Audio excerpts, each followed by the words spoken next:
When my father was diagnosed with terminal cancer, I moved into his hospital room with him. We lived there together for 28 days.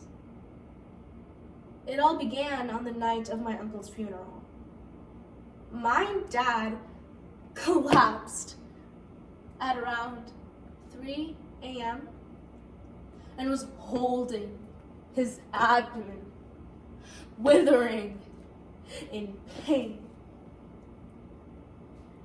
We called 911, and when the first responders arrived, I was on the floor holding my father from the back.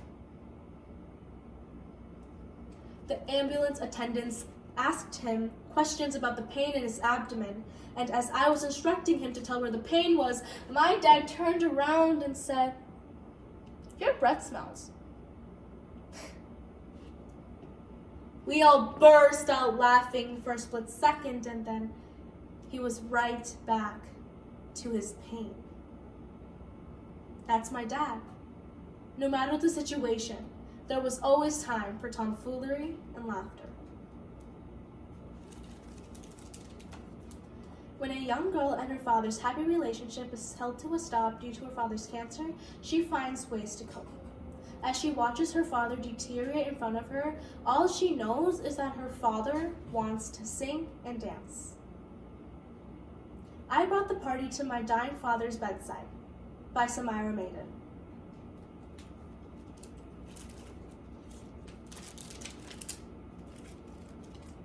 After weeks upon weeks of tests, my father was diagnosed with stage 4 pancreatic cancer. I began recording our meetings with doctors because I didn't quite understand what they were saying at the time. I really wasn't listening. I was in a fog, in disbelief as to what was really happening. I would then go home, replay the meetings, and look up all the words that they were using to talk about my father's illness. All of the research I found on pancreatic cancer said that my father had 4 to 6 months to live. I would read these statistics incessantly, night after night, but how little time that we had wasn't sinking in.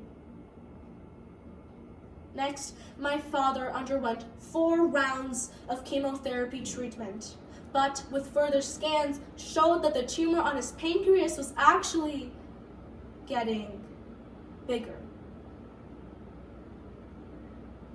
The treatments were not working. When he fell ill with pneumonia on top of it, he was admitted into the hospital permanently. That's when I kicked into a fix-it mode, unlike any other fix-it mode that I've ever found myself in before. I quit my job and moved into the hospital with my father. I didn't know how long it would be. I just knew that I didn't want him to be alone. Ever.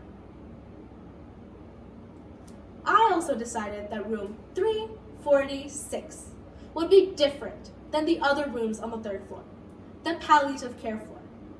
Room 346 would be full of the things that my dad loved to do, mainly singing and dancing. And I kept recording. By this time, my dad was in a lot of pain and on a lot of morphine, but somehow we sang and danced our way through it.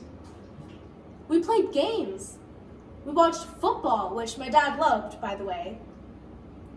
We danced to Donna Summer and Bob Marley. We sang old Iranian folk songs that my father had known since childhood.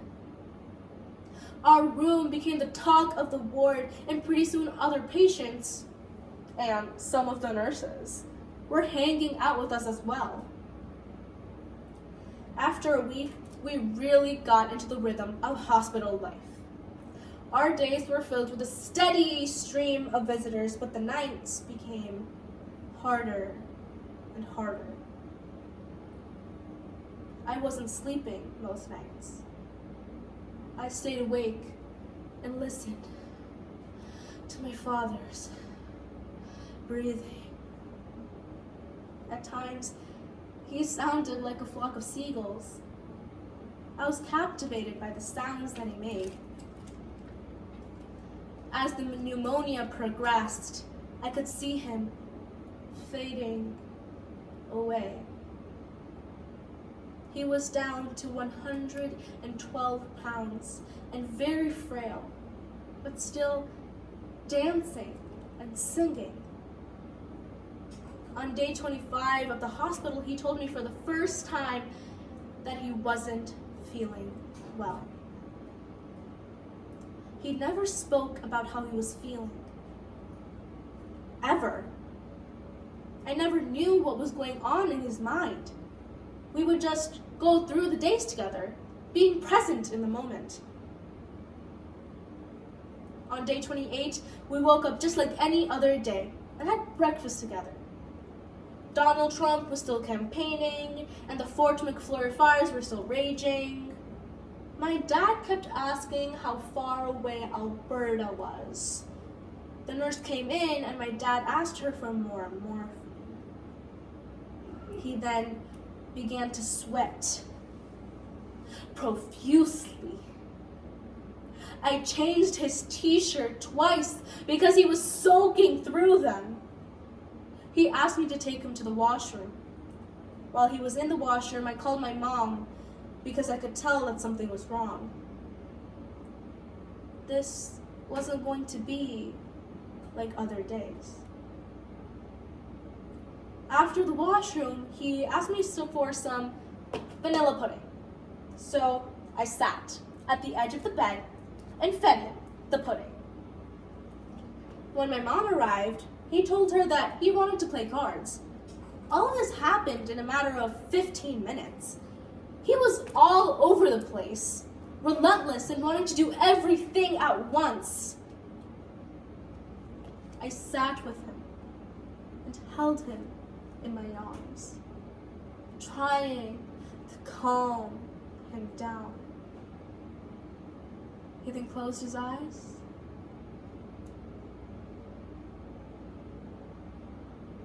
and he was gone. My father was DNR. Do not resuscitate.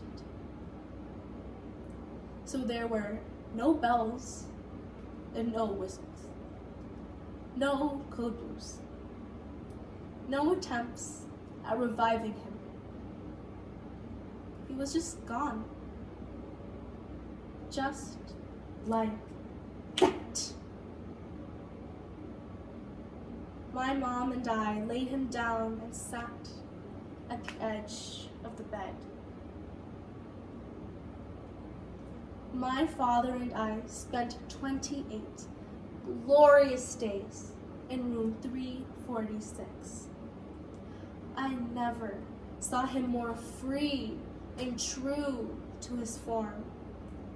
And I never felt more useful in my life than when I was taking care of him. I doubt I ever will. At his funeral, I sang this song by Rumi, his favorite. Dance when you're broken open. Dance if you've torn the bandage off. Dance in the middle of the fighting.